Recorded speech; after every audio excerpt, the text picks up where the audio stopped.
là, aujourd'hui, c'est mon 62e jour sans alcool. Puis quand je dis ça, le monde fait « Hey, d'après moi, il est alcoolique. » Puis c'est non. Ouais. Je prends des breaks de même dans la vie. 3 mois, 6 mois, 1 an. Je me souviens que mon meilleur chum, dans le temps, le 1 an, là, il capotait. Tabarnak, arrête donc de te torturer, hostie. Ouais. Il m'appelait, là. Il était au lac, là. Il m'appelait, il disait « Bouge pas. » Il mettait le téléphone là. Il ouvrait la bière. Psh, le beau. Il disait « Bon, non, d'abord. » L'arrogance. Non, oui, il faisait exprès. Mané, je vais le voir. Il dit là, ça va faire. Ça fait combien de temps, là? Je dis, ça va faire 1 an vendredi. Il dit, ça fait 1 an, tabarnak. Veux-tu boire la graisse de vie? Il voulait pas. Ce qui fait que. Moi, j'ai fait de temps en temps, je fais ça.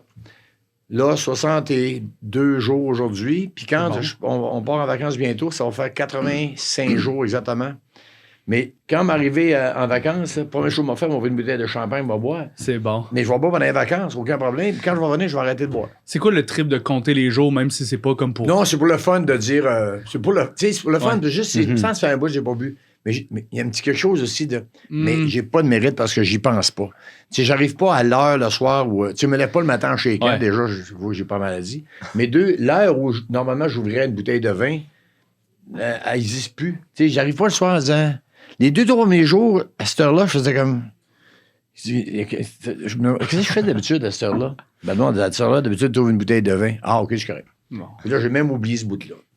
Mais là, je t'allumais en tabarnak. Ah, je oui, en forme comme ça se paraît. peut pas. Ah non, je pète le feu même un peu trop. C'est l'entourage qui va proposer des drinks. Je pourrais me calmer un peu, ça va du bien. Ça. Mais ça va se balancer parce que, tu sais, à mon âge aussi, tu sais, je vois tout le monde. Hey, mon chum, c'est un de mes grands chums au lac, là. Il m'appelle en pleurant, c'est le même âge que moi. Tumeur au cerveau, cancer, tabarnak. Lucien, Lucien a poussé une enveloppe en acier, Lucien Francoeur. Lucien, c'était comme une mort annoncée, à un moment donné. Mais en même temps, je me dis, garde, si tu ne serait-ce que je boirais la moitié de l'année que je serais en break, Ben oui. ça me ferait déjà la moitié de l'année que je boirais pas. Ouais, c'est ça, exact. Est-ce que tu es au courant de c'est quoi notre projet?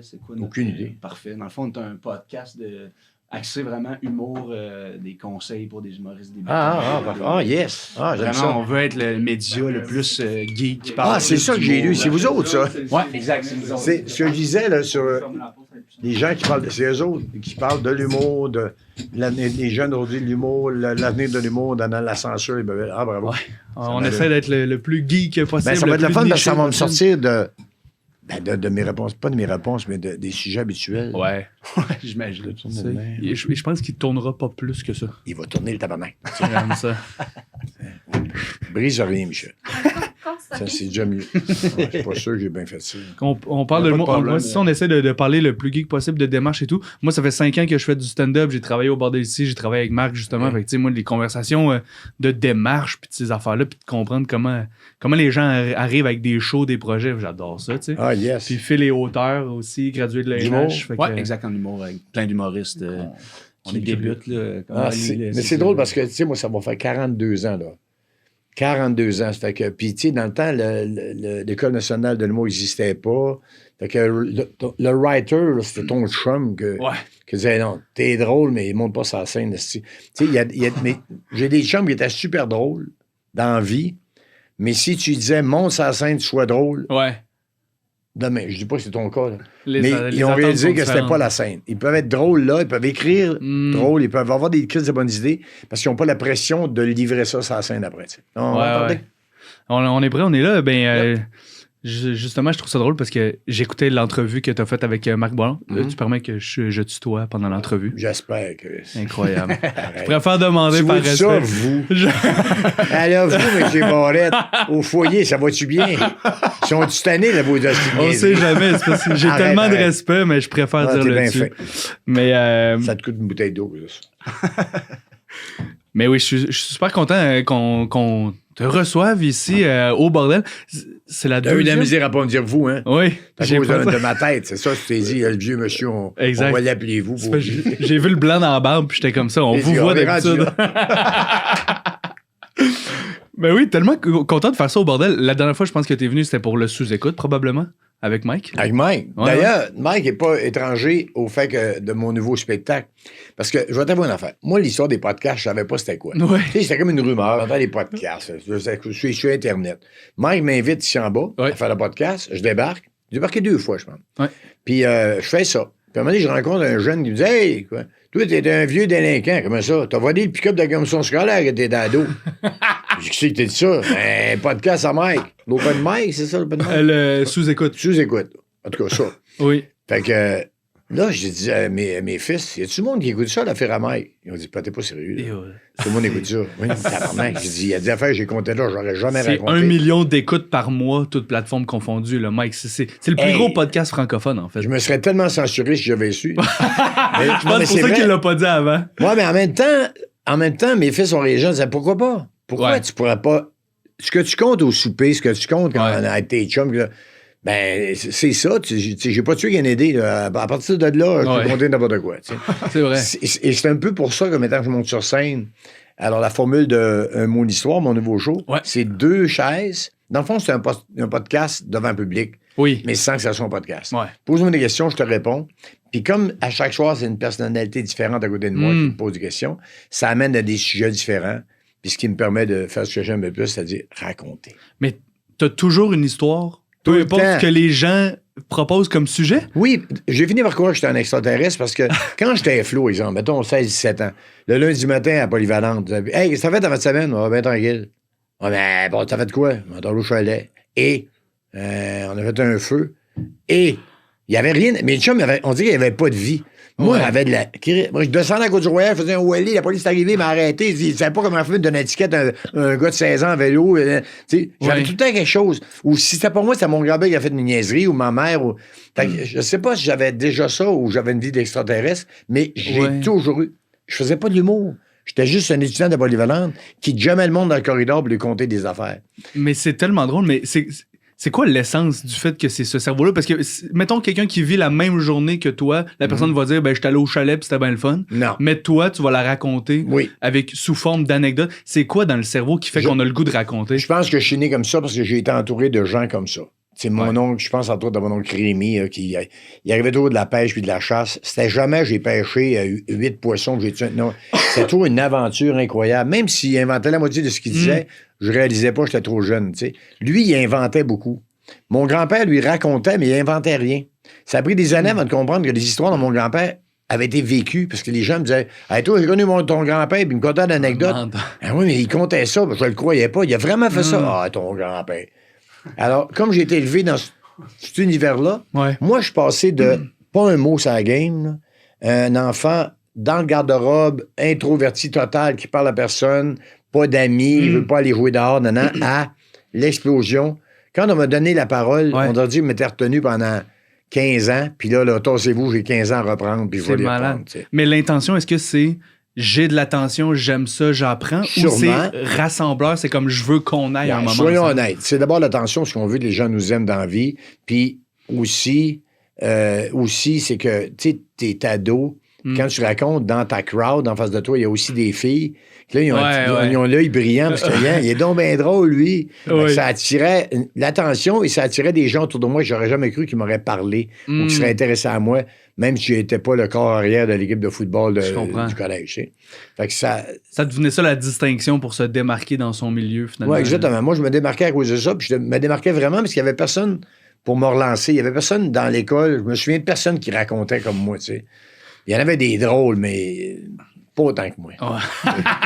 J'en doute pas. Sinon, on les aurait invités aujourd'hui, mais ça donne qu'ils se sont pas démarqués. Non, il n'y a pas d'affaire là. J'ai appris dans le podcast à Marc que le début de la scène, c'était un peu l'improvisation, en fait. Oui, je suis né, heureusement. L'impro, là, pas juste dans mon cas. Si tu rencontres 15 humoristes de ma génération, et même peut-être plus jeunes, ils sont souvent passés par l'improvisation. Parce que quel bel exercice qu'on devrait faire tout le temps. Ça a été fait partout, même dans les foyers de personnes âgées, c'est pas tout le monde qui a embarqué là-dedans, mais c'est une belle manière d'allumer ton cerveau sur d'autres choses. En improvisation, tu inventes. Moi, les premières impros, je sais pas si je l'ai compté à Marc Boilard, mais un match d'impro, puis je vois le match d'impro, puis ça me rappelle qui j'étais à l'adolescence quelques années avant. Ouais. Et que là, j'arrive, je demande au chef d'équipe, c'était les Tremblay d'Alma qui rencontraient le Lotus Bleu de Jonquière, je me souviens. Puis le Lotus Bleu de Jonquière, c'était Dominique Lévesque, Danny Turcotte, Marie-Lise Pilote, Wow. toute cette gang-là, Émile Godreau, pis ça. Fait que j'ai ramassé un chandail. Il aurait même pu dire non. Il m'a tendu un chandail. Je suis monté sur la patinoire et comme je racontais, tu sais, un impro, tu crées un événement, tu crées une histoire. Ouais. Tu vas être mon grand-père, je vais être ma tante, n'importe quoi. Moi, j'entre et je m'adresse au public, ce qu'on ne fait pas en impro. Ouais. Pendant l'impro, moi, mon grand-père m'a dit, là, la gang d'impro, de quoi est-ce qu'il parle? On n'est pas là pendant tout. Le public faisait comme... Parti dans un monologue. Ben oui, un monologue, je regardais le public. Fait que là, une fois, deux fois, ils ont dit, parce qu'il y avait une action, là. T'as tout fucké l'action, là. Ouais. T'es pas rentré en disant, je vais être le facteur. Non, non. Ils ont dit, on va faire une affaire. Ils ont d'abord, arrête de regarder le public. OK. Fait que je suis rentré, fait que je m'adressais à eux autres, puis je les arrêtais, je les comptais un monologue. Ils ont dit, non, t'as pas compris. Quand tu vas une personne par équipe, un thème, rentre puis raconte. Fait que là, j'entrais, Wow. et là, le sujet, c'était X. Mais comme je fais aujourd'hui, Ouais. puis je partais sur une anecdote. Fait que t'étais meilleur d'un solo. Des meilleurs de solo, jusqu'à ce que je comprenne le plaisir de jouer en gang. Mm. Puis là, je suis devenu pas mal hot en impro. Là. J'ai plein de découpés de journaux d'époque dans ma région. J'aime Michel ça. Rivard était venu dans la région, il avait assisté à un match dans le cadre d'un tournoi provincial, je sais pas quoi. Il avait dit que les membres de la NNI n'avaient qu'à se tenir s'ils débarquaient au Saguenay-Saint-Jean, Wow. sinon qu'il y aurait à m'affronter, moi, Michel Barrette. Alors, l'impro m'a amené à justement pouvoir avoir une plateforme pour pouvoir Ouais. performer, raconter. Et c'est, veut pas, ce qui m'a amené à l'humour. Ouais. Parce que l'impro, dans mon cas, est venu avant. Il y a eu l'impro, le théâtre, OK. et après ça, les lundis dehors qui m'ont amené vraiment. C'est à une autre performer. époque, mais les deux, on a vécu ça. En fait, les deux, on a fait de l'impro. Là. Moi, pendant une douzaine d'années avant de commencer le Et stand-up, voilà. en fait. Parce que Puis je trouve que casses ça quelque se chose. sent dans quelqu'un en humour aussi. Oui, Tu l'as Oui. bien dit parce que c'est un travail d'équipe. d'équipe, il est capable de sortir du texte. Ouais. Tu sais, quelqu'un qui a un texte formel, avec le temps, il va être capable de relaxer. Le texte existe, l'histoire est là. Ouais. Mais si quelqu'un a une affaire, non, non, monsieur, ce que vous êtes en train de faire là, tu peux sortir puis revenir. tu sais. Ouais. T'es pas jamais dans ton. Puis je sais pas si je me trompe, mais moi, je suis persuadé qu'il y a quelque chose dans l'état d'esprit ou dans l'état d'âme de quelqu'un qui a fait de l'impro, qui a une ouverture, même en dehors de la scène. Je trouve que c'est des gens qui connaissent, parce que t'as pas le choix de faire confiance à l'autre, parce que vous allez improviser une histoire qui a jamais été écrite. Exactement. Fait que t'es capable de faire confiance à un inconnu, de se dire là, pendant 3 minutes, là, on s'écoute, puis je trouve qu'il y a un niveau de compréhension Oui. sur une fréquence Et que c'est quand pas tout le monde qui est capable fréquence-là d'atteindre. embarque, là, Ouais. c'est le fun. Tu sais, t'as des grands de l'improvisation. Puis moi, je me souviens d'impro, là, que quand je voyais l'autre, lui, là, qui arrivait à sa patinoire, là, je faisais hey, il va se passer quelque chose. Là, Ouais. Ça explose. Faire de l'impro, là, dans le fond, c'est faire de la course automobile, ça a de l'as. Ça, ouais. C'est-à-dire que, tu sais, mettons, t'es un pilote de Formule 1. Tu fais confiance à tes pneus. Le freinage, c'est là, le centre du virage, c'est là, c'est toujours le même affaire, tout le monde va passer à la même place. Mais ça a de l'as, moi je suis rendu là, moi je suis rendu Ouais, là. ouais. Il faut que j'aie confiance à l'autre à côté de moi parce qu'il va savoir que ça se peut, je dérape. Ouais. Fait que c'est un peu tout le temps travailler, ça a de l'as. Avoir confiance dans la mouvance. Exactement. finalement. Puis se laisser aller, puis pas avoir d'ego. J'aime ça. Surtout pas avoir d'ego. Ouais. Parce que l'ennemi de... OK, je vais le nommer. Ah, j'aime ça. Parce qu'à un C'est moment même donné, il y avait... Comment il s'appelle? D'abord, vous le nommer, je vais pas dire son nom. Le comédien, tabarouette. Mario Saint-Amand. Je pense qu'il vient du lac où il a été à l'école au lac. Puis, il avait commencé à faire de l'impro avec nous autres. Tu sais. Puis, il avait ramassé un cabotinage. Oui. Parce que, après, il s'est corrigé. Parce qu'il a voulu tout ramasser pour lui. OK. Tu sais. Oui. Puis, il s'est mis à cabotiner, carrément. Puis, c'est un grand défaut parce qu'en improvisation, moi, c'est un peu ce que je faisais. Je cabotinais en prenant le contrôle de la place pour raconter mes anecdotes. Mais quand je me suis mis à faire de l'impro pour vrai, il fallait que je m'inscrive dans une impro. Oui, j'ai réussi à... Servir le bien commun, finalement. Exactement. Servir le projet ensemble. Mais tu sais. tellement bien servi que si tant mieux, si c'est moi qui ai l'étoile. Exactement. Tant mieux. Mais pas au déprimant des autres joueurs, tu sais. Fait que l'ennemi de l'improvisateur, c'est le cabotin. Oui. J'en suis pas. Sauf quand je suis seul, ça scène. Facile, je suis seul. Mais je suis tellement content d'avoir appris que ça commençait par l'impro. Après ça, ça s'est transcrit en théâtre que, Ouais. je me doutais que ça avait passé par là aussi. Puis le stand-up, on a parlé des lundis DA. Ouais. Puis Qui a été la grande Mais porte oui. ouverte pour André-Philippe Gagnon, Pierre Verville, Daniel Lemire, la gang de Rock les Oreilles un peu plus l'année d'après, Ouais. la gang du groupe Sanguin qui m'ont suivi là-bas. ouais. Fait que on était une dizaine qui sont nés. D'ailleurs, un jour, on a fait, il y a quelques années, c'était né au Club Soda. C'était notre gang c'est qui bon. revenait au Club Soda. Mais pas celui du parc, mais celui Saint-Laurent, Sainte-Catherine, dans ce coin-là. Ouais.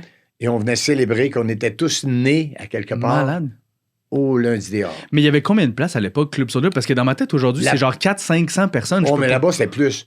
Mais si là-bas... Mais les gens commençaient devant genre 600 personnes un lundi. Oui, t'arrivais là comme un imbécile avec tes 3-4 petites lignes. Moi, je suis arrivé pas de texte. Ouais. Tu sais. Mais là, t'avais... J'ai pas les chiffres exacts, mais mettons, ça contenait 400 personnes, mais il y en avait 700. Il y avait du monde après un mur. Là. Mais c'est fou de commencer dans ces conditions-là. En fait. Commencer, puis t'as dans la salle Jean Beaunoyer, t'as Nathalie Petrovski, t'as toutes les... Parce que c'est vraiment un phénomène qu'a créé Claude Meunier et Serge Thériault, que ces soirées-là, couru par tout le monde, et même l'intelligentsia, qui trouvait là une forme différente de théâtre, de création, de risque, parce que tu montais sur scène, il y en a qui sont plantés royalement. Là. C'est sûr. Il y en a qui se sont essayés, qui venaient peut-être pas de l'humour, il y en a qui sont venus du théâtre en passant. Il y en a qui sont venus du théâtre qui ont réussi à performer. Je pense entre autres à Rémi Girard. Rémi Girard faisait un numéro écœurant. Je savais même pas qu'il avait fait un peu de scène humoristique. Denis Bouchard a fait un numéro incroyable. Il y en a plein. Il y en a qui ça n'a pas marché, mais ceux qui ont marché, ils ont marché. Rémi Girard rentrait sur scène avec une guitare. Il était un chanteur de l'île aux coudes. Vous savez, le vent, la goélette, il y avait un petit chapeau, oui. Alors, j'ai une chanson pour vous qui parle du vent, qui parle de la mer, qui parle d'ailleurs, qui parle des nuits, des tempêtes. Non, regarde, puis elle joue jamais. Non, mais écoute bien, elle joue jamais, c'est bien ça. Alors, ça s'intitule Sur mon bateau. Suivez-moi. Alors, c'était un peu une chanson répétée. Vous répétez à pas mal. J'étais sur mon bateau, sur mon bateau de l'ado. Alors, on va la reprendre. Alors, on va suivre. Alors, c'était sur mon bateau. Alors, c'était sur mon bateau. Les gens, c'était sur mon bateau, sur mon bateau de l'ado, sur mon bateau de la... Non, c'est sur mon bateau de l'ada. Et là, plus il buildait, alors, j'étais sur mon bateau. Écoutez, c'est pas compliqué, là. C'était sur mon bateau, dada, sur mon bateau de l'ado, OK? Hein, on reste attentif, là. Là, à la fin, là, il buildait, là. J'étais sur mon bateau, dada. Puis là, le monde essaie de suivre. Sur mon bateau de l'ado, sur mon bateau, il finissait par envoyer chier tout le monde, puis coller son camp, fuck you. Il était le gars des... Tu sais, tu pars du gars des îles, là, le bon gars, là. Il finit... Le gars de la musique française, puis finalement, il est en tabarnak contre tout le monde. On comprend bien. Alors, c'était un succès incroyable. Il a fait ça, il est pas allé en humour, mais il aurait pu. T'sais. Ah ouais. Mais il serait allé en humour, on aurait perdu un des meilleurs comédiens du Québec. Absolument. Ben, ça prenait un des meilleurs comédiens du Québec aussi, peut-être, pour jouer ça, finalement. Là. Mais, exactement. Pour que il y en a qui sont présentés aussi. Quand Claude Meunier et Serge Thériault ont fait la première saison des Arts, il y a eu la deuxième saison. Il y a eu une première saison non télévisée, dans laquelle il y avait déjà Daniel Lemay, quelques Français, Pierre Verville était là, Normand Bratoit, on fait de l'humour. Et cette gang-là, de la première mouture, sont partis en tournée. Ce qui fait que la deuxième année, André-Philippe Gagnon puis moi, entre autres, j'ai fait ça avec Louis Richer, André-Philippe Gagnon, j'ai fait ça avec eux autres, puis après ça, il y a le groupe Sanguin qui ont fait un mois, puis après ça, le Rock et Bézorette. On faisait des auditions pour des jeunes qui venaient auditionner pour les Arts. Mm-hmm. Il y en arrive un. Il est drôle. C'est une petite voix de main un petit peu, mais il était drôle. Je regardais son humour, puis j'étais, attends, non. Il est vraiment drôle, mais il y avait quelque chose d'américain. OK. Dans ce qu'il dit, dans son delivery, puis dans son... Tu sais, le stand-up comique américain qui change de sujet aux 3 lignes, c'est vraiment une ligne... Mm-hmm. Puis il était bon. Il a fait quelques soirs. Claude Meunier revient de tourner, puis il vient nous voir jouer sa scène, puis il écoute lui. Il fait, lui, tabarnak, je l'ai vu quelque part, quoi. Assis. Comedy Club à New York. Il l'avait vu dans la salle. OK. Lui, il était venu saluer Claude Meunier, Ouais. Il enregistrait les stand-up américains, non. il le traduisait en français et il faisait ça sur scène. Fait qu'on l'a confronté. Puis l'humour, j'aime ça. Ça va bien dans l'affaire. Tu bois mal l'humour? Oui. Tu envoies-tu ailleurs? Tu parles anglais, toi? Oui. Tu allé à New York? Mm-hmm. Là, déjà, il commençait à passer. Bon, tu vas pas dans les comédies là, pendant les shows, hein? Bon, c'est ça. C'est là qu'on t'a vu. D'ailleurs, ton numéro, tu l'as bien traduit parce que il a fait OK, va-t'en chez vous. Parce que ce serait trop facile. On dirait qu'on n'entend pas ces histoires-là de gens qui se sont fait pogner parce que, tu sais, il y a eu la controverse avec Gad Elmaleh et tout. On a parlé de ça, mais tu sais, on se dit, lui, il s'assoit sur le fait, non, c'était une autre époque, mais finalement, il y en a plein qui se sont fait pogner, puis que c'était inacceptable à l'époque aussi. Ben, en fait. Ça l'est toujours, parce que sinon, ou dis-nous que c'est hommage à, ou je sais pas quoi. Tu sais. Je pourrais bien me mettre à faire du Robin Williams demain matin, puis ça. Un, je ferai jamais Robin Williams. Deux, c'est ce que tu fais là, reste chez vous, tu sais. J'avais jamais entendu l'histoire de quelqu'un qui a pogné quelqu'un. Ben, ils se disent, c'est tellement loin. Mais aujourd'hui, il pourrait pas être l'Internet. Non, oublie ça. Mais là, 40 ans, j'ai dit, personne ne va savoir ça. Je trouve ça fascinant, en fait, que comme à l'époque, il y avait le lundi des AA. Aujourd'hui, c'est le Bordel Comedy Club pour une génération établie, pour les gens qu'on voudrait vous voyer. Est-ce que ça représente quelque chose pour toi, l'institution du bordel? T'as bien fait de parler des AA et du bordel parce que tu me fais réaliser là que c'est la même affaire. C'est ce qu'on vit. C'est donner la chance à des jeunes de monter sur scène, même si tu as 8 minutes de matériel. Pas besoin d'avoir 1h30. Ouais. Si ton 8 minutes t'amènes sur scène puis que les gens rient, tu vas avoir le goût d'écrire ton autre 8 minutes qui deviendra un autre 8 minutes qui deviendra éventuellement un show que tu pourras dire, ben, je suis prêt à être à l'affiche puis servir 1h30 de show. C'est exactement et se mettre en danger, parce qu'il y a aussi cette part-là. Quand on débarquait au lundi des AA, on se mettait en danger parce que ça se pouvait qu'on soit pas drôle puis qu'ils nous disent, ben, c'était bien le fun que tu sois venu de Chicoutimi, mais va donc vendre des chars à Chicoutimi parce que t'es pas drôle, tu sais. Mais je trouve ça fou parce qu'ici, il y a 80 personnes. Fait que si on se plante, ça se sait moins vite que devant 700. Puis, moi, dire, j'en ai vu qui sont fait crier chou, ils sont sortis par la porte d'en arrière, la tête entre les genoux, puis ils sont jamais revenus, tu sais. C'est incroyable. Fait évidemment, bon, je voulais recontextualiser l'entrevue pour un mot, une histoire. On va mettre à l'écran aussi la liste de toutes les personnes que tu reçois. Là, si je me trompe pas, c'est pas la première saison de show que tu fais comme ça. Avec ça fait 22 shows que je donne cette Hein? année. Là, je suis en congé. Je reviens après les fêtes. Fait que de février à avril, il va y avoir encore combien de shows environ? Je pense que j'ai vu une quinzaine d'invités. Puis après ça, il va y en avoir d'autres à l'automne parce que je prends un break d'été pour l'été. Puis, c'est ça. Ça va faire 25 shows. OK. Là, j'entends les gens qui font minimum. Non, 25 shows. Puis, parce que c'est une décision de. Parce que récemment, là, je suis dans mes affaires pour me savoir que pendant des années, mon horaire, c'était, mettons, février, 22 shows, mars, 23 shows. Fait que je faisais plus de shows en 2 mois que je fais maintenant en 1 an. Parce que j'ai le goût, oui, de monter sur scène, mais j'ai pas le goût de m'épuiser encore une fois à courir la province. Ces shows-là durent en moyenne combien de temps? Parce que vu que c'est pas prévu... J'essaie que ça soit 1h30. Okay. Ce qui fait qu'à 1h10, je commence à y penser et à penser à puncher pour la fin. Ouais. Mais ça m'est arrivé quelquefois de déraper. Tu sais, mettons, avec Marie-Claude Barrette, j'ai fait 2h20. Wow. Récemment, avec Mike Ward, j'ai fait 2h. Ah, mais... c'est littéralement des podcasts. C'est la durée des podcasts standards à peu près. Là. Ben, 1h30. 1h30... Habituellement, c'est 1h30, mais 1h30 pour moi, là, j'ai l'impression que c'est 5 minutes, je suis là. Quand je regarde là, je fais, ben voyons donc, 9h20, ça se peut pas. Chris, je viens de commencer, mais c'est ça. Les gens arrivent, c'était bon. On compte là-dessus aujourd'hui aussi. On a posé une question à date. Fait on espère que tu as le temps.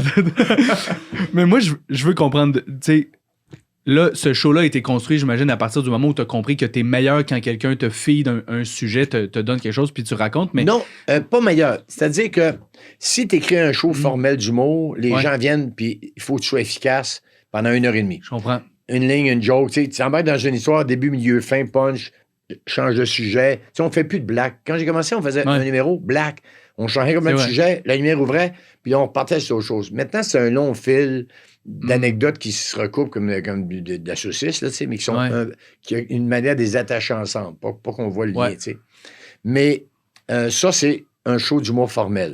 Là, comme il y a une part d'improvisation, ne serait-ce que dans l'ordre de ce que je vais raconter, ben ça moi, je dirais bien, je peux me permettre de ne pas être nécessairement drôle tout le temps. La pression et les attentes sont différentes. Non, j'ai pas... Si tu m'amènes à quelque part, je vais te suivre là-dedans, mais je dirais pas, il faut crier. Je suis quand même un humoriste. Je vais m'organiser que majoritairement, la soirée soit le fun, puis qu'on dit « Hey, maudit, j'ai ri », mais hey, c'est intéressant qu'elle dise telle affaire, ou c'est touchant de raconter telle affaire. Je pense qu'une bonne anecdote part de ça aussi. Michel Grenier, quand il prépare des humoristes à faire sous-écoute, c'est les gens qui sont plus débutants, il dit « Essayez pas d'être drôle, essayez d'être intéressant ». Ah, c'est tellement bon. C'est un des 3 conseils qu'il dit avant que la personne fasse sous-écoute. C'est formidable. C'est juste d'être intéressant. Parce que si c'est intéressant, puis que ton discours, le fond de ton histoire est drôle, ben ça va le devenir drôle. Mais si tu te mets la pression d'être drôle à tout prix, ce qui arrive aux writers, tu sais, qui sont bons pour écrire. Lui, là, fond là-bas. Là. Cette affaire-là. Là. Non, tu sais, là, non, mais c'est parce que, comme ils n'auront pas la pression de monter sur scène, ils vont se concentrer sur l'écriture. Puis toi, sur scène, qui va servir son matériel, ça va être à toi d'être intéressant, mais t'as toute la soupe est là, prête à servir. Tu sais. Je comprends. C'est à toi de la servir comme il faut. Tu sais. J'aime ça. Puis avec l'expérience, maintenant, quand tu commences une anecdote, je veux savoir, est-ce que ton cerveau comprend qu'il faut nommer qui, quoi ou quand, tu sais, comment ton cerveau structure une anecdote dans ta tête pour arriver finalement à un punch qui est assez organique, tu sais. Mais ton punch, moi, là, il faut d'abord que je trouve ça drôle moi-même. Okay. Si je te parle de mon oncle Rémi, là, je vais te donner un exemple. Fait que tu le sais ce qui va être drôle dans l'anecdote, ce qui te fait rire de cette anecdote-là, puis comment tu y arrives, c'est un peu jazzé. Exactement. C'est un peu jazzé parce que l'important, c'est justement le jazz, c'est important de ce que tu dis là. Parce que ma prémisse, ça peut être Summertime, tu sais, mais ça se peut que je finisse avec un rock. Tu vois ce que je veux dire? Là? Tu sais, je peux t'amener sur Summertime, là. Mais dans le fond de ma tête, il y a quelque chose qui fait comme, rendu là, tu pourrais bien sortir la guitare électrique. Cabotiner. Ben, pas cabotiner. nous.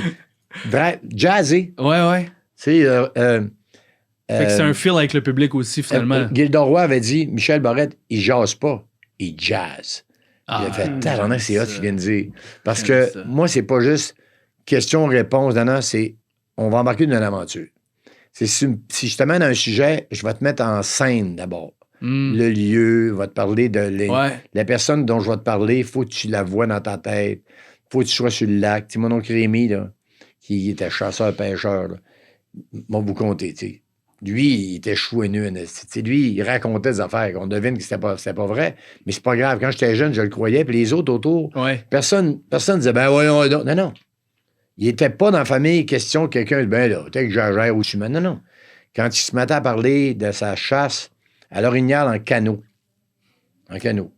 Il dit, j'étais avec mon canot sur le lac, là. Je m'en venais le matin tranquille. Là. Rien, pas un mot, ça arrive.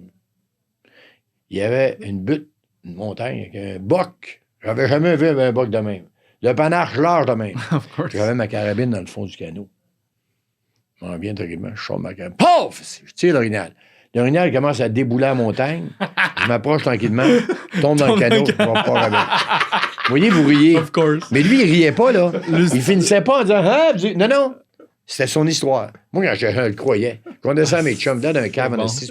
Mon grand-père qui racontait, j'avais demandé à mon grand-père, la traversée du Lac-Saint-Jean, parce que je lisais dans le journal Le Quotidien, la traversée du Lac-Saint-Jean. T'as-tu déjà fait ça? Ben oui.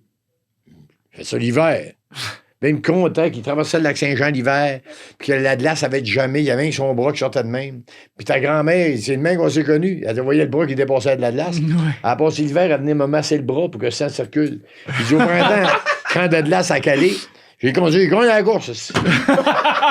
Moi, je commandais ça, mon grand, ben jeune, tu sais. Mon grand-père, il a gagné la traversée du Lac-Saint-Jean l'hiver. Bon, l'hiver. Mais quand tu as été élevé dans cet univers-là, puis que personne a traité l'autre de menteur, puis de chouineux, puis de ça, ça t'inscrit dans ton cerveau, c'est que tu fais la part entre la vérité et l'élément de plus. C'est-à-dire que moi, je peux te conter une anecdote vécue, là. Vécu, vérifié, tu auras une vidéo, ça s'est vraiment passé de même. C'est mon travail à moi comme humoriste, c'est de prendre la même anecdote, puis de le pimper juste assez pour que tu ris. Ouais. Même si 99% de ce que je raconte est vrai, c'est... c'est le procédé de l'exagération. Dominique Sillon me parle ça, je l'ai volé. Dominique Sillon me raconte que son père était devenu fou, il a acheté pas un caniche, un chihuahua. Il dit, tabarnak, son chihuahua, c'est rendu, Chris, que, il dit, il parlait avec son chihuahua, il amenait son chihuahua au cinéma, il me donne, il marche, il mange avec. Il dit, à un moment donné, il dit, il me croira pas. Il dit, il m'appelle. Il dit, Dominique, bouge pas, m'a passé ton frère. J'arrête. Il a passé chihuahua. Il dit, Chris, j'entendais. Fait que j'ai dit, si je te le vole. Mon grand-père a jamais eu de chihuahua, mais Chris, c'est devenu. Là, c'est pas à moi. Mais comme c'est vrai, mais ça y appartient, je l'ai pris. Et l'anecdote pas vraie, que moi j'ai rajouté avec lui, le lendemain, il m'appelle, Michel, viendrais-tu m'aider? J'ai un frigidaire à descendre dans le sous-sol. Je lui ai dit, je suis bien occupé, il demande à mon frère. Paf, j'ai raccroché en parlant du chihuahua. Ça, c'est le plus. Ouais. Mais 99% est vrai, puis le reste, c'est un petit punch. C'est parfait. Puis, mais il faut qu'il y ait une base majoritairement vraie pour que le monde y croit de toute façon. Non, dans mon cas, il faut que ça tout. Non, c'est pas vrai. Oui, c'est vrai. Tout est vrai. Je trouve ça beau parce que on parlait d'influence américaine à l'époque, puis je trouve qu'on parle peu aussi de l'implantation du stand-up américain au Québec, où Yvon est un des premiers qui a fait un peu plus comme demain, puis Louis-José dans la plus jeune génération qui a amené ça. C'était notre référence, tu sais. Ouais. Mais, contrairement à l'humour français. C'est pour ça que... Mais ça l'est encore énormément aujourd'hui, mais je trouve qu'on parle moins de l'époque. On parle... Ouais, mais pourtant, c'est de l'inspiration première. Claude Meunier, Serge Thériault. Ça, c'est tous les groupes, les duos américains de faire valoir, c'est un pattern adapté, mais Claude Meunier serait là, il dirait, ben oui, Michel, il nommerait les noms de ces gens-là. Tu sais, ce que faisait, même dans le Rat Pack, qui était un groupe musical, Frank Sinatra, Sammy Virginia, tout ça, oui, il chantait, mais il faisait du stand-up parce qu'il s'écœurait tous les soirs un l'autre. Dean Martin faisait semblant d'être plus chaud qu'il l'était en réalité. C'était des personnages comiques, chanteurs, acteurs, parce que la plupart jouent au cinéma aussi. Mais c'était un quatuor d'humour. Ouais. Mais on n'entend jamais un Américain dire que c'était un quatuor. Mais c'était exactement ça. C'est vrai. Parce que la dynamique était là. La dynamique était là. Puis l'influence américaine, évidemment, André-Philippe Gagnon qui va faire Carson. Qui fait connaître, puis finalement, il a fait les premières parties. Et la différence avec les Français, de l'humour français à l'époque, puis quand il venait au premier lundi des puis c'était encore un peu comme ça, l'humour français, il créait des personnages. Et il parlait à une personne qui n'était pas là. Oui, en 4e finalement, comme au théâtre. Oui, comme au théâtre. Il y avait un côté plus théâtral. Ouais. Moi, il y a des numéros où j'ai parlé comme ça. Ça serait quoi comme référence, un numéro? Tu sais, mettons... maudit, je cherche un exemple, je le fais souvent pourtant. Ben, ça se fait souvent dans les act-out même, tu sais, où finalement tu prends la peau d'un personnage, puis tu dis la phrase, mais dans quelques répliques, mais un numéro complet. Non, je fais pas ça. C'est rare. À parler à l'autre, non. Ah ouais. Mais ça, c'est l'influence française du théâtre, justement. Oui. Ici, on a été influencé par le stand-up américain. Mais est-ce que tu trouves que l'influence des raconteurs... C'est tellement vrai parce que le français va rarement, en tout cas de moins en moins, parce qu'ils sont adaptés, il parlait rarement au public. Ouais. Il jouait. Alors, garçon! Alors, il faut ça. Mais je m'en fous, là. Ouais. Alors, il y a ce qu'il y a moyen ici de se faire. Il y avait comme une espèce de pièce de théâtre à un personnage qui s'adressait à des personnes. Mais c'est leur influence à eux autres. Exactement. Au Québec, c'est la tradition orale, c'est les légendes, c'est le raconteur. Ce côté-là. C'est mon oncle, exactement. c'est mon grand-père. Puis plus, je trouve qu'avec les réseaux sociaux, Internet, il y a de plus en plus d'influence américaine. On parlait tantôt des jokes de 3 lignes à un punch. Ça existe vraiment plus dans la relève aujourd'hui. Est-ce que tu trouves qu'on perd l'art de raconter des histoires en humour? Ben, en autant qu'on va pas faire de... plagiat, c'est un gros mot, mais il faut qu'on sente notre Québéquitude. Il faut qu'on sente que le fond, c'est passé à Chicoutimi, puis à Val-d'Or, puis à Montréal, ça te tente ça. Parce que sinon, tu vas tomber... sinon, ben réécoute Eddie Murphy, puis écoute toute cette gang-là, puis fais juste l'adapter. Fait que le style qui change, c'est pas grave, mais que le fond, puis que le vécu, puis que les histoires... Il faut qu'on se reconnaisse. Moi, quand je raconte dans l'affaire, le monde dans la salle, ils font... Ceux qui ont mon âge spécialement, ceux qui ont mon âge font... c'est vrai. Te rappelles-tu? Ceux qui sont plus jeunes, ils ont l'impression que c'est le père qui parle, le mon oncle, s'il va pas parler. Ben oui, on a moins de fun que vous autres. Ben oui, vous preniez un coup, ça coûtait pas cher. Vous rouliez pas de ceinture, ben chaud. Moi, ça me fait plaisir parce que la majorité de mon public à mon âge ou un petit peu plus jeune, ou parfois plus vieux, on se raconte dans le fond. Puis ceux qui assistent à ça, qui sont plus jeunes, ils font « Esti de gang de chanceux. » Que vous avez eu du fun, qu'on n'aura pas. Ouais. On parle du bordel, que c'est un lieu incroyable pour l'humour maintenant. Juste en bas, on peut prendre un café, on peut brainstormer. La relève, je trouve qu'il y a vraiment plus de monde qui font de l'humour et je sens qu'il y a énormément de complicité entre les gens pour s'aider à percer. Oui. Est-ce qu'il y avait cette complicité-là entre les contemporains de l'époque? Non, pas vraiment, mais je vais dire pourquoi. Parce qu'aujourd'hui, c'est assez centré. Tu sais, le bordel, c'est un beau point d'ancrage à quelque part pour l'humour à Montréal, mais des gens peuvent venir de partout. Mais il y a cette rencontre-là. C'est-à-dire que nous, mettons, la gang du groupe sanguin, c'est devenu mes amis, Oui, on se jasait de nos affaires, mais on était très typés. Parce qu'on n'avait pas de comparaison. Mettons, on était 10. Aujourd'hui, ils sont 75. Ouais. Fait que, c'est moi, quand je partais faire mon stock à moi, ça me ressemblait. Vous avez tellement votre niche que vous êtes booké pour des affaires différentes, fait que vous croisez pas tant. T'as tout compris. Exactement. On se croisait pas tant. Sinon, quand on nous invitait dans un gala plus tard puis qu'on se revoyait, sinon, on faisait... Tu sais, mettons, moi, j'étais le Paul Piché, puis l'autre, c'était le Rock Voisine. Non, il n'existait pas. Mais c'était je sais pas, moi, tu sais... Même titre que, mettons, des musiciens qui se rencontrent, qui font chacun leur type de musique. Ouais. Ils peuvent bien jaser de guitare et de musique, mais ils font chacun... Quand ils partent chacun dans le bar, il y a un qui va faire du heavy metal, puis l'autre, c'est Paul Piché, tu sais. Il n'y avait pas tant cette complicité-là. Mais il y avait une complicité. On était content de se voir, mais soyons honnêtes, on se parlait pas, je te dirais bien, d'humour. On avait du fun ensemble. Tu sais, André-Philippe Gagnon faisait des imitations. Moi, je faisais de la tournée, me donner avec lui. Là, j'étais dans le char, puis il roulait. Là. Il mettait une cassette dans le temps, là, de, mettons, des Stones. Là. Puis là, il se mettait à imiter Mick Jagger tout croche. Là. Là, Mick Jagger chantait, là, m'a donné, whoop, tac. Il y avait un Mick Jagger dans le char. C'était en même track. Là, puis là.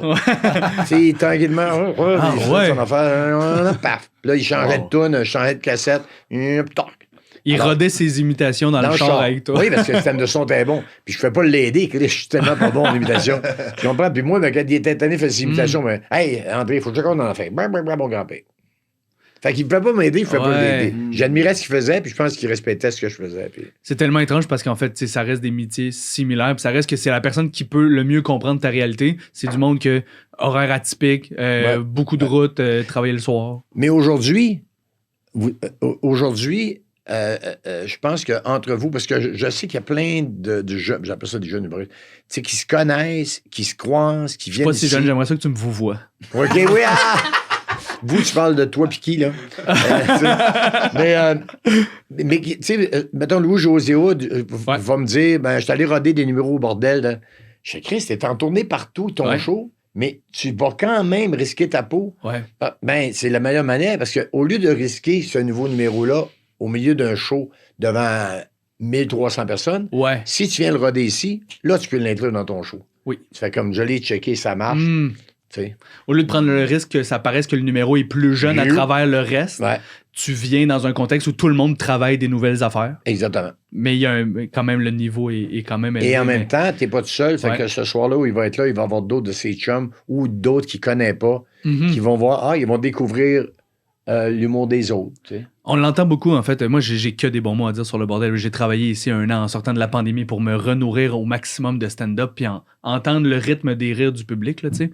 Puis les gens qui avaient pas le bordel avant, tu sais, des Laurent Paquin, mettons, qui ont sorti 3 shows avant, peut-être, puis qui se sont mis à retravailler ici, collaborer avec les jeunes, voir les autres travailler. Je pense qu'il l'a dit lui-même que ça l'a amené son niveau. C'est certain. À évoluer. Tu me dis ça, puis tu vois, je vais tout de suite t'avouer que moi, ça va avoir été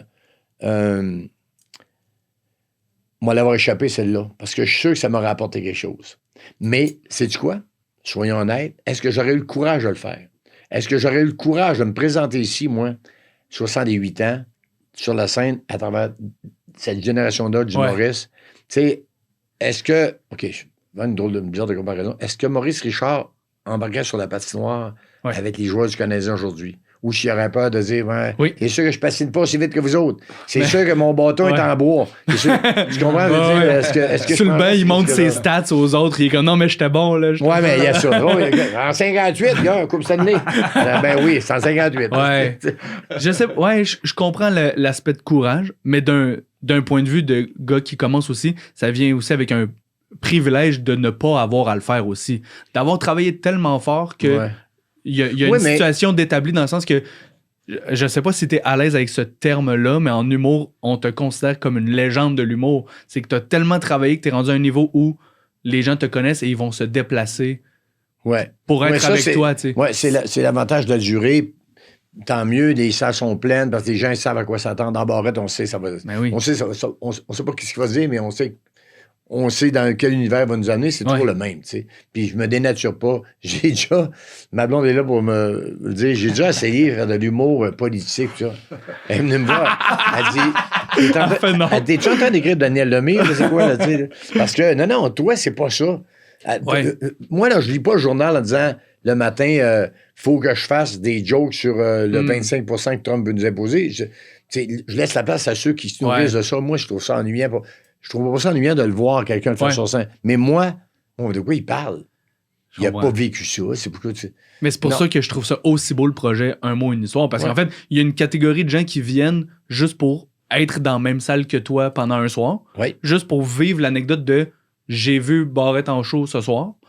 Puis finalement, à travers les attentes où ils sont juste là dans la salle, ils réalisent qu'ils rient bien plus que ce qu'ils avaient prévu. Puis non seulement ils étaient là, mais ils ont passé une belle soirée. T'es trop fin. Non, mais c'est incroyable. Mais c'est vrai. Parce que, tu sais, ça me touche toujours quand on me dit t'es une légende, Tu sais, je comprends, puis je me dis, ouais, ça fait longtemps, les salles sont pleines, les gens rient encore. OK, on peut appeler ça de même, parce que ça fait longtemps que je suis encore là, tu sais. Mais ça c'est pas de la fausse modestie. Après, je fais le temps, c'est vrai. Aujourd'hui, on me l'a dit 10 fois. La légende ou là, je sais pas quoi, tu sais. Mais je me dis, c'est ça. Quand ça fait longtemps que tu fais la même affaire. C'est difficile de prendre ce recul-là par rapport à sa propre carrière puis de l'observer? Ouais, comme je te dis, c'est pas de la fausse modestie, mais en même temps, j'ai tellement toujours fait ça. Moi, je sais pas que j'ai 108 bientôt. Tu comprends? Moi, là, hier sur scène, j'étais la même place que j'étais à Polyvalente ou au bar le 25 à Alma. Ça m'a fait du monde en avant de moi, puis je comptais des affaires. T'sais. Oui, j'ai l'expérience de plus, la tournée, l'expérience. Donc, j'ai éliminé des mauvais plis. Tu sais, le gars qui va faire l'école de hockey, moi, j'ai jamais joué au hockey. Je connais rien là-dedans. T'sais. Mais je me demandais pourquoi mettons, mon fils Nicolas, qui est un bon joueur de hockey, est allé dans des écoles de hockey. Oui, il patine très bien. Oui, mais il est allé rapidement enlever des défauts. Tu sais, le coup de patin de travers ou le lancer, je sais pas, je connais là-dedans. Pour pas que ça prenne 10 ans, 15 ans, qu'il l'apprenne par lui-même.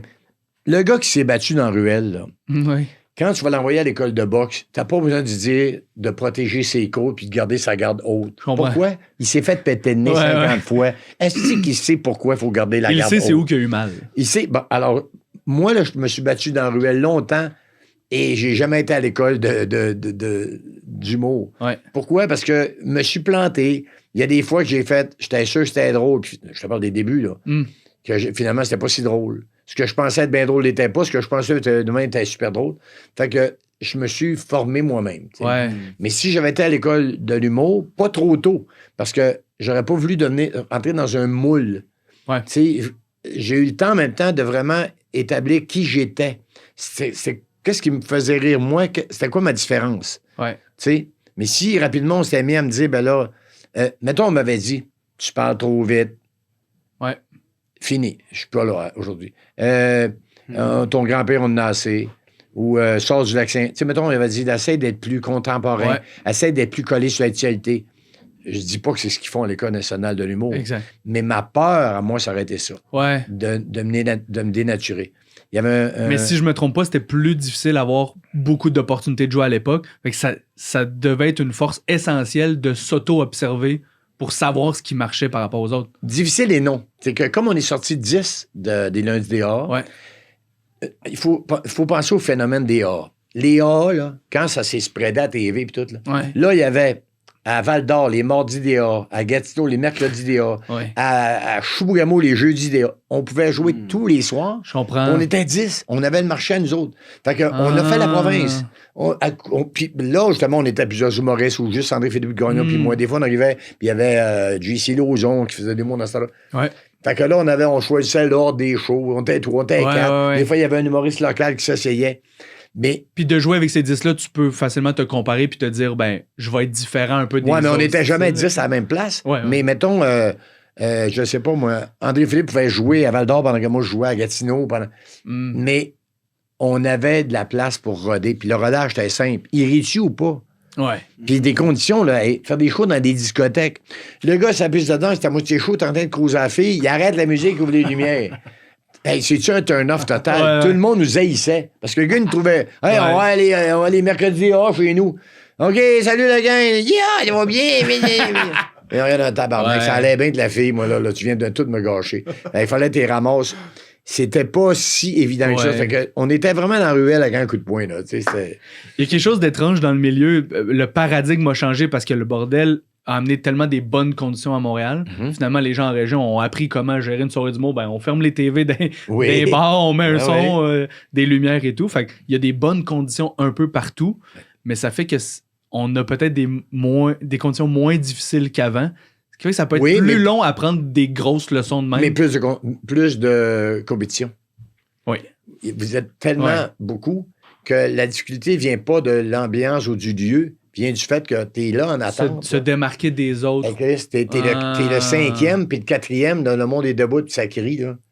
Là, t'embarques, tu fais, ah non, je suis jamais drôle de même. Fait que là, la pression est là, ce que moi, j'avais pas dans le temps. Je comprends. Pour moi, Je me souviens, pour l'anecdote, oui. Tu sais, Daniel Lemire serait à côté de moi, là, puis je raconterais la même affaire. Puis je pense qu'il serait pas assez de mauvaise foi pour pas le dire. Moi, à un moment donné, on me dit, c'était dans le cadre d'un festival juste pour rire. Habituellement, celui qui finit le show, qui finit la première partie et qui finit le show, c'est le meilleur. Oui. Tu gardes le meilleur. C'est à peu près la même tradition. On vient me dire, écoute, Michel, ça fait longtemps, tu le sais, normalement, c'est toi qui devrais finir le show. Mais, tu sais, Daniel, il a commencé avant toi. Daniel a fait souvent des animations. J'ai dit, vous voulez mettre Daniel à la fin? Aucun problème. Je comprends très bien, Daniel, c'est pour moi une légende. Ouais. Mettez Daniel à la fin. Fait qu'ils vont dire à Daniel, moi je vois tout, juste avant Daniel. Pas de problème. Pas de problème, je comprends très bien. Il va finir puncher ta. Fait que moi, les numéros, j'arrive à moi. Moi, il y a un numéro qui a marché, puis qu'on m'en parle encore, c'est le numéro où je pognais un air. Il y a Pont Champlain. Il a peinture. C'est pas couleur, le problème, c'est la largeur. Si mettez 150 des colis de pont, l'eau, mettez-le dans le tunnel. Un numéro qui finissait par McDonald's. Puis en passant ton estima, tout le monde criait « Faudra le cul! » Le monde était debout, si ça blessait. Je sors en coulisses, Daniel est debout là, je fais « Vas-y. » Daniel, il rentrait avec son humour, mais tu sais, il marchait sur scène. Je lisais la presse hier et Chris. Il s'est pas planté, mais c'est comme les Stones avant Piché. Tu sais, c'était comme ça. Tu comprends? Le style d'humour est valable, mais back-à-back, non, ça marche c'est pas la même énergie dans la salle. Si Daniel m'avait vu faire le numéro, il aurait dit hey, t'as ce peu. Je vais faire mon numéro de barrette pour une renard après. Tu sais. C'est comme passer de bleu à rouge sans passer par le mauve. C'est comme c'est trop un gros clash là, pour le public. Là. Laisse-moi te gérer l'autre avant. C'est malade. Petite dernière question pour toi, c'est pour moi le défi d'un artiste sur une longue carrière, c'est de se renouveler. J'ai l'impression que... C'est drôle parce que moi, j'ai l'impression de pas m'être renouvelé. Dans le sens mais c'est étrange parce que, en même temps, c'est parce que t'as fait tellement de choses que j'ai l'impression que t'as prouvé que t'étais bon dans tout, en fait. Ah, ben, t'es bien gentil de me dire ça. Mais la durée, je pense que c'est... Merci pour la durée, mais la durée, renouveler, dans le fond, je suis le même gars.